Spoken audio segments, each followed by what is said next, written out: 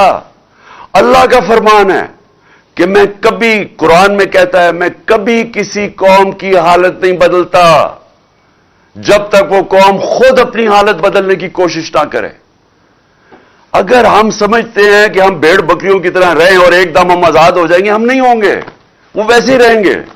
تو یہ وقت ہے، میں ساری قوم کو دعوت دے رہا ہوں کہ آپ نے آنا ہے پنڈی. آپ نے پنڈی آنا ہے 26 تاریخ کو، ہفتے کو. 1 اور 2 کے بیچ میں آپ نے پوری کوشش کرنی ہے پہنچنے کی. میں خود وہاں آپ سے انشاءاللہ خطاب کروں گا اور اگلا لائے عمل دوں گا. یہ تحریک رکنے نہیں لگی، میں آپ کو اگلا لائے عمل دوں گا. اور میں اپنے سارے جو طاقتور حلقے ہیں، میں آپ کو صرف ایک چیز کہنا چاہتا ہوں، جس سے مرضی آج پوچھ لیں، آپ کے پاس طاقت ہے، آپ کی ذمہ داری ہے، جس سے پوچھ لیں، بزنس مین سے پوچھ لیں، پروفیشنل سے پوچھ لیں، اکانومسٹ سے پوچھ لیں، کسی سے بھی پوچھ لیں. اگر کوئی آپ کو کہے کہ سوائے ایک حل کے، صاف اور شفاف الیکشن، اس کے علاوہ کوئی دوسرا حل نہیں ہے اب اس دلدل سے نکلنے کا جدھر انہوں نے 7 مہینے میں ہمیں لے کے جا رہے ہیں، اس کے علاوہ کوئی راستہ نہیں ہے. ان کے پاس کوئی پلان ہی نہیں ہے. کوئی پوچھے تو صحیح کہ آپ کا روڈ میپ کیا ہے؟ ملک جو تیزی سے نیچے جا رہا ہے، جو باہر کی دنیا اب سارا اعتماد کھو بیٹھی ہے، کون سا روڈ میپ ہے آپ کے پاس؟ ان کے پاس کوئی روڈ میپ نہیں ہے. 7 مہینے میں جو روڈ میپ نظر آیا وہ صرف اپنی چوری بچانے کا ہے. سو لہذا ساری قوم ادھر آئے گی اور ہم ڈیمانڈ کریں گے ایک چیز، صاف اور شفاف الیکشن. اور ہماری تحریک چلتی رہے گی حقیقی آزادی کی اس کے بعد بھی، جب تک ہم اس قوم کو ایک صحیح معنی میں ایک وہ قوم نہ بنا دیں جس میں ہر انسان کے حقوق ہوں، جدھر تھانہ، کچہری، پٹواری کی سیاست نہ ہو. کیونکہ وہ حقوق ان کو آزاد کر دیں لوگوں کو. کیوں نہیں برطانیہ کے اندر تھانہ کچہری ہوتی؟ کیوں کچہریوں میں ظلم وہاں نہیں ہوتا؟ کیوں پٹواری کو رشوت نہیں دینی پڑتی وہاں؟ کیونکہ وہاں حقوق ہیں انسانوں کے، وہ آزاد لوگ ہیں، وہ انصاف ہے. اس کے لیے میں چاہتا ہوں ساری قوم مل کے ہمارے ساتھ جدوجہد کرے. اور انشاءاللہ میں سب کو اگلے ہفتے پنڈی میں آپ سے میری ملاقات ہوگی. پاکستان زندہ باد.